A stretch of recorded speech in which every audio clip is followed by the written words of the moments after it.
Hello students, आज की class में हम बट के बारे में पढ़ेंगे। तो चलिए वीडियो को शुरू करते हैं। तो सबसे पहले है कि अगर हम बट का प्रयोग इन शब्दों में से किसी शब्द के बाद अगर करते हैं तो वहाँ पर बट का अर्थ होता है एक्सेप्ट। तो ये शब्द हैं जैसे कि all, none, every, any, no, everything, everybody, nothing, nobody और एनीवेयर। तो अगर आप इन शब्दों में से किसी शब्द के बाद अगर बट का प्रयोग करते हैं तो वहाँ पर बट का अर्थ होता है एक्सेप्ट। चलिए इस चीज़ को समझने के लिए कुछ एग्जाम्पल्स लेते हैं। जैसे इस एग्जाम्पल को लीजिए, everybody but Kamal is here. तो यहाँ पर देखिए एवरीबडी के बाद बट का प्रयोग किया गया है। तो यहाँ पर एवरीबडी बट कमल, तो इसका मतलब क्या है, एवरीबडी एक्सेप्ट कमल। नेक्स्ट है nobody but Sohan has helped me. तो यहाँ पर नोबडी के बाद बट का प्रयोग किया गया है। तो यहाँ पर नोबडी बट सोहन का मतलब है नोबडी एक्सेप्ट सोहन। नेक्स्ट देखिए, आई लाइक नथिंग बट एप्पल्स। तो यहाँ पर देखिए नथिंग के बाद बट का प्रयोग किया गया है। तो यहाँ पर भी बट का मतलब है एक्सेप्ट, अर्थात I like nothing except apples. Next देखिए, he likes all vegetables but carrots. तो इसका मतलब है कि वो सभी सब्जियां पसंद करता है बट कैरेट्स, मतलब एक्सेप्ट कैरेट्स।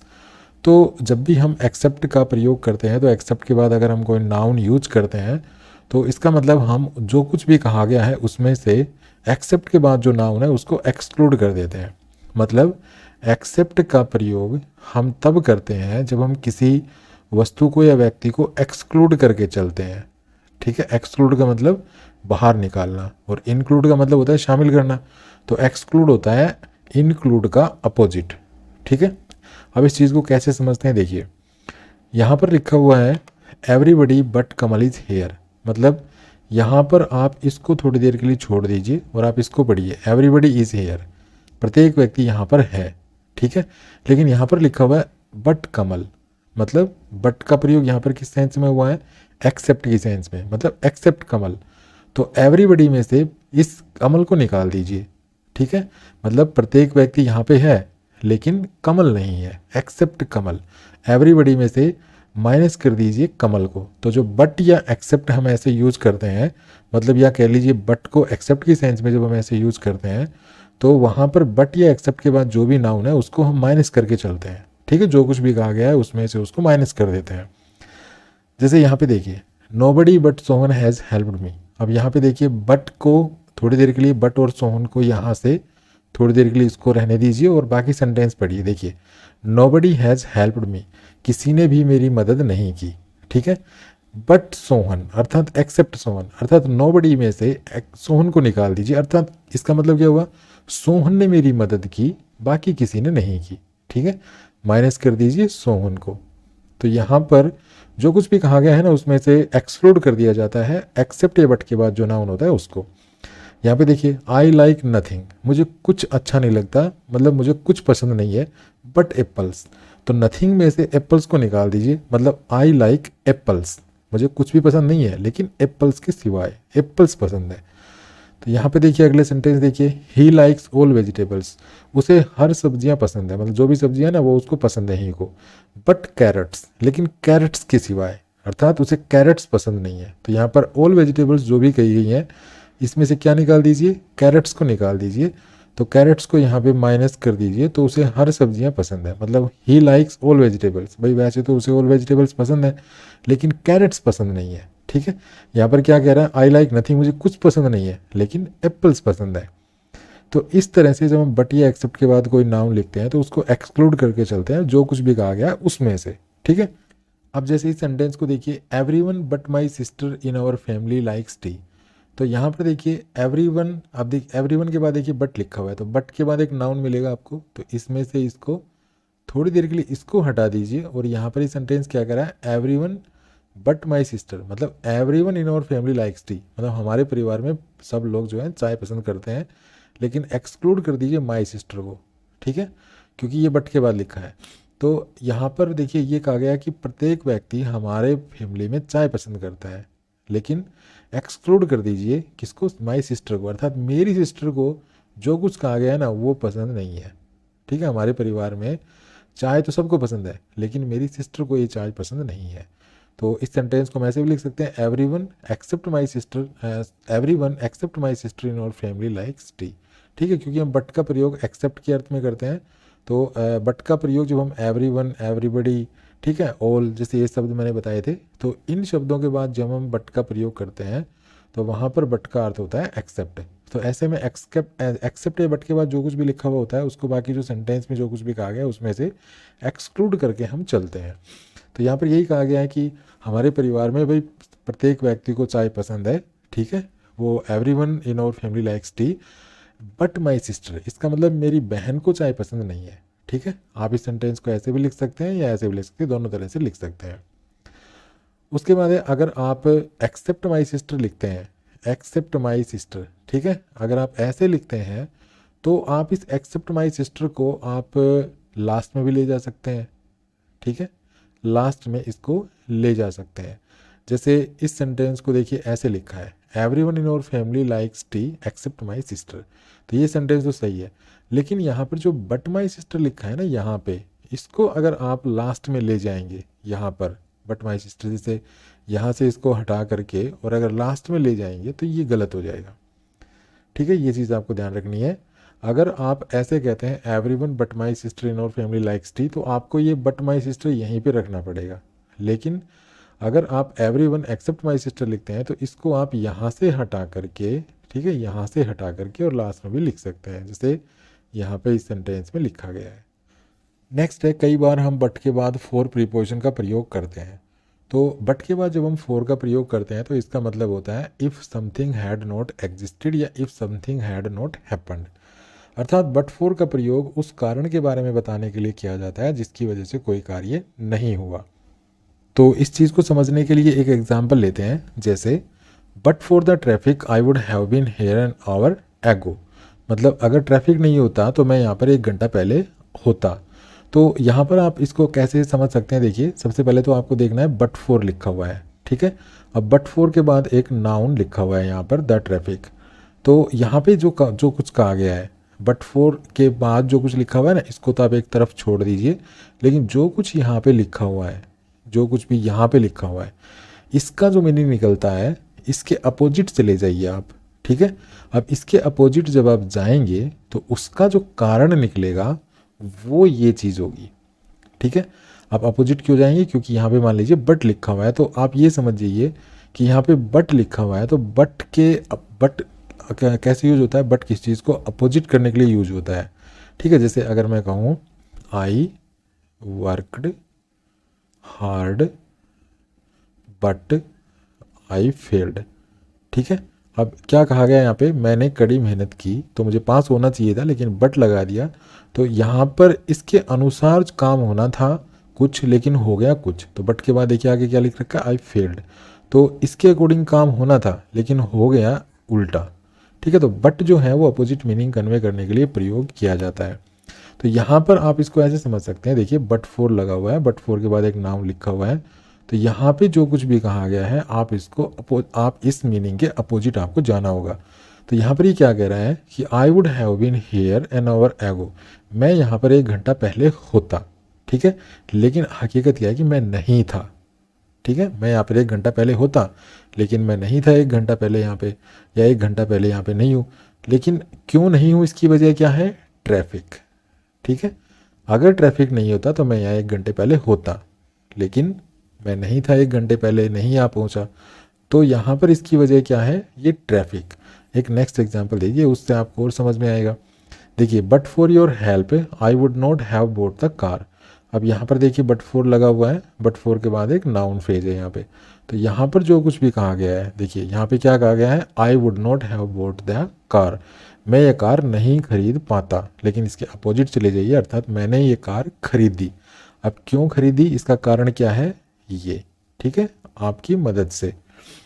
नेक्स्ट देखिए but for your help I would have failed, तो यहाँ पे भी बट फोर के बाद देखिए नाउन फ्रेज लिखी हुई है, तो यहाँ पर देखिए जो कुछ भी कहा गया इसके अपोजिट चले जाइए, आई वुड हैव फेल्ड, मैं फेल हो गया होता, ठीक है, लेकिन अपोजिट मीनिंग निकलेगा, अर्थात मैं पास हो गया। हकीकत क्या हुई, जो फैक्ट क्या निकला इससे कि मैं पास हो गया। देखिए यहाँ पर तो मीनिंग क्या निकल रहा है, आई वुड हैव फेल्ड, मैं फेल हो गया होता, लेकिन आपको जाना है इसके अपोजिट, ठीक है, अपोजिट जाना है कि मैं पास हो गया। अब पास हो गया तो इसके कारण क्या है, योर हेल्प, अर्थात अगर आपकी हेल्प नहीं होती तो मैं फेल हो गया होता, लेकिन मैं फेल नहीं हुआ आपकी हेल्प की वजह से। यहाँ पर भी ऐसा ही कहा गया है, अगर आपकी हेल्प नहीं होती तो मैं ये कार नहीं खरीद पाता, लेकिन मैंने ये कार खरीदी, इसका कारण क्या है? आपकी हेल्प। नेक्स्ट देखिए, but for the traffic I would have been here an hour ago, अगर ट्रैफिक नहीं होता तो मैं यहाँ 1 घंटा पहले आ गया होता, लेकिन मैं नहीं आया। क्यों नहीं आया? कारण क्या रहा है? ट्रैफिक। ठीक है, तो इस तरह बट फॉर का प्रयोग उस कारण के बारे में बताने के लिए किया जाता है जिसकी वजह से कोई कार्य नहीं हुआ। नेक्स्ट है, ये एक स्ट्रक्चर है हु या व्हाट शुड। ठीक है, उसके बाद बट का प्रयोग करते हैं। तो इस स्ट्रक्चर का प्रयोग हम कब करते हैं? तो इस स्ट्रक्चर का प्रयोग अचानक मिलने या कुछ पाने पर सरप्राइज को एक्सप्रेस करने के लिए किया जाता है। जैसे देखिए, I was walking down the street, मैं सड़क पर जो है पैदल चल रहा था, and who should I see but Kamal, और मैं क्या देखता हूँ कि वहाँ पे कमल है। ठीक है, तो यहाँ पर जो है ना देखिए, हु शुड के बाद ये सब्जेक्ट, ये वर्ब और फिर बट, और उसके बाद सरप्राइज का कारण क्या है? ये कमल। तो मैं सड़क पर पैदल चल रहा था कि और मैं क्या देखता हूँ कि वहाँ पे कमल है, अर्थात मैं सरप्राइज, यहाँ पर मैं सरप्राइज एक्सप्रेस कर रहा हूँ अपना, अर्थात मुझे उम्मीद नहीं थी कि कमल मिल जाएगा, लेकिन मुझे कमल मिला। नेक्स्ट देखिए, I was standing at the airport, मैं एयरपोर्ट पर खड़ा था, and who should I see but Virat Kohli, और मैं किसे देखता हूँ कि विराट कोहली है वहाँ पे। ठीक है, तो यहाँ पर ये देखिए, हु शुड, फिर सब्जेक्ट, फिर वर्ब, फिर बट, और बट के बाद ये जो सरप्राइज का कारण कौन है? ये। ठीक है, इसको देखा मैंने और फिर मैं सरप्राइज्ड हुआ। तो ये जो स्ट्रक्चर होता है ये सरप्राइज को एक्सप्रेस करने के लिए किया जाता है। जब भी हम किसी को अचानक देखते हैं जिसकी हमें उम्मीद नहीं थी, या जिसकी हमें उम्मीद नहीं थी वो हमें चीज़ मिल जाती है, तो इस प्रकार की जो चीज़ें हैं ना, तो उस समय जो सरप्राइज होता है हमें, तो उस सरप्राइज को एक्सप्रेस करने के लिए ये स्ट्रक्चर यूज किया जाता है। नेक्स्ट देखिए, I looked under the bed, मैंने बेड के नीचे देखा, and what should I find but my gold chain, और मैं क्या देखता हूँ कि वहाँ पर मेरी गोल्ड की चेन पड़ी है जो लास्ट सप्ताह खो गई थी। तो यहाँ पे देखिए, व्हाट शुड, और उसके बाद सब्जेक्ट, उसके बाद वर्ब, उसके बाद बट।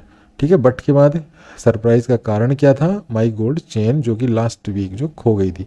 तो ये जो स्ट्रक्चर होता है ये सरप्राइज को एक्सप्रेस करने के लिए प्रयोग किया जाता है, और इस स्ट्रक्चर का प्रयोग अचानक जब हमें कुछ मिल जाता है या कुछ हम पा लेते हैं, तो उस सिचुएशन में जो सरप्राइज हम एक्सप्रेस करना चाहते हैं, तो उसको एक्सप्रेस करने के लिए हम इस स्ट्रक्चर का प्रयोग करते हैं।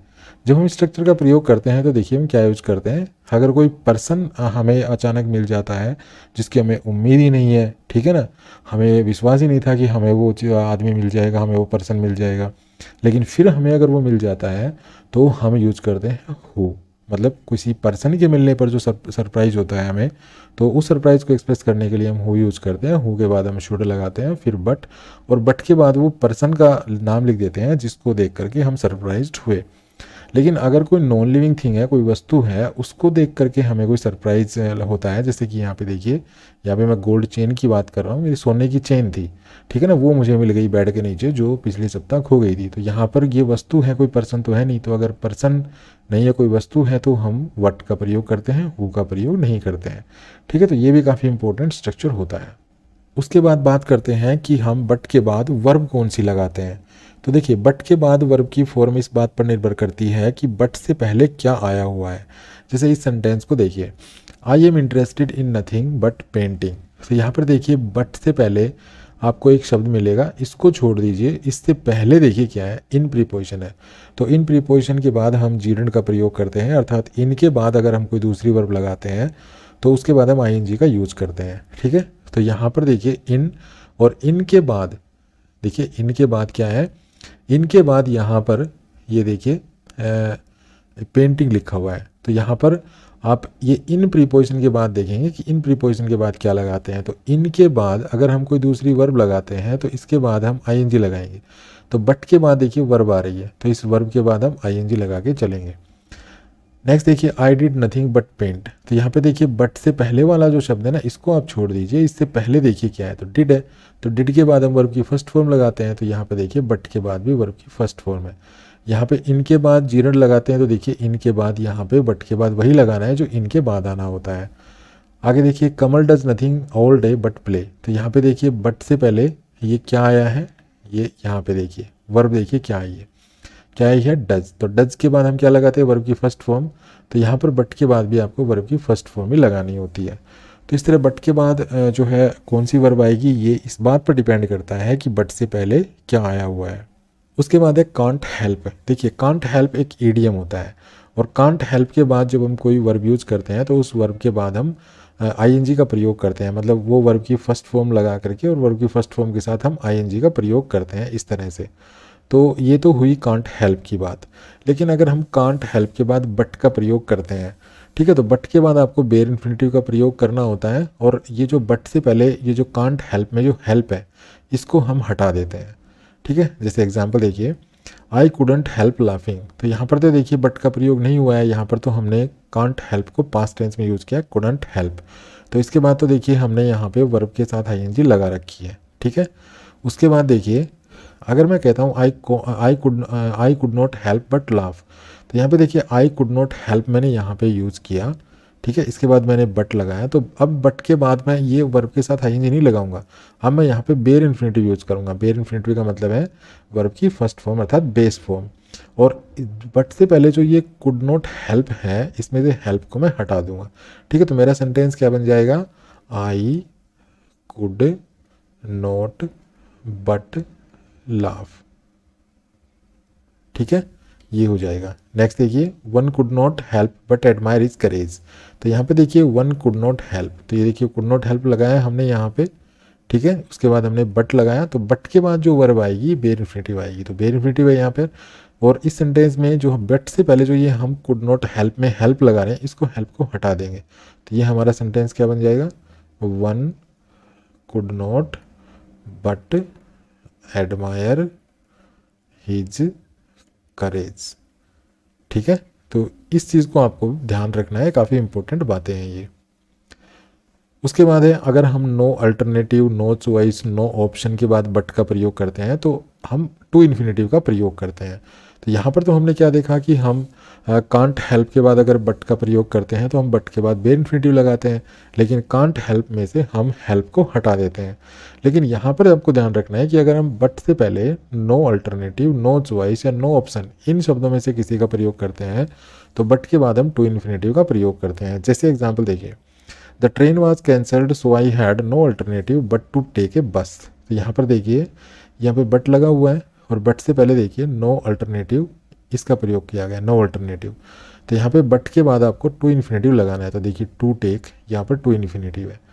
नेक्स्ट देखिए, the principal was not in his office so I had no option but to wait. तो यहाँ पे देखिए बट लगा हुआ है, और बट से पहले देखिए नो ऑप्शन का प्रयोग किया गया है, तो बट के बाद टू इन्फिनेटिव आएगा, तो यहाँ पे देखिए बट के बाद टू इन्फिनेटिव का प्रयोग किया गया है। इस प्रकार के क्वेश्चंस कॉमन एरर्स में बहुत बार पूछे जाते हैं, और कॉमन एरर्स में अगर ये क्वेश्चन आपसे पूछे जाएगा तो कुछ ऐसा आपको ये बनाकर दिया जाएगा, the principal was not in his office so I had no option but wait। ठीक है, इस प्रकार का एक क्वेश्चन बना के दे दिया जाएगा, और इसमें आपको जो है ये यहाँ पर कुछ पार्ट्स में डिवाइड कर दिया जाएगा। जैसे ये हो गया ए पार्ट, और ये हो गया बी पार्ट, ठीक है, और ये हो गया आपका सी पार्ट, और डी पार्ट हो गया नो एरर का। ठीक है, तो इस प्रकार के क्वेश्चंस ये जो है कॉम्पिटिटिव एग्जाम्स में आपसे पूछे जा सकते हैं। तो आपको बस ये देखना है कि बट से पहले देखिए यहाँ पर नो ऑप्शन लिखा हुआ है, तो यहाँ पर बट के बाद टू इन्फिनेटिव आना चाहिए था। ठीक है, तो यहाँ पर सी पार्ट में आपके लिए एरर हो गया है। तो ये काफ़ी इंपॉर्टेंट बातें हैं, आपको इनको याद रखना है। उसके बाद है, बट का प्रयोग हम ओनली की सेंस में भी करते हैं। ठीक है, जैसे he is but A player, तो अगर मैं सेंटेंस लिखता हूँ he is but A player, तो यहाँ पर बट मीन्स है only, he is only A player. तो कैसा लगा वीडियो? अगर वीडियो आपको अच्छा लगा तो प्लीज़ को लाइक कीजिए, शेयर कीजिए, चैनल को सब्सक्राइब करना ना भूलें। Thanks for watching this video, happy learning, bye bye.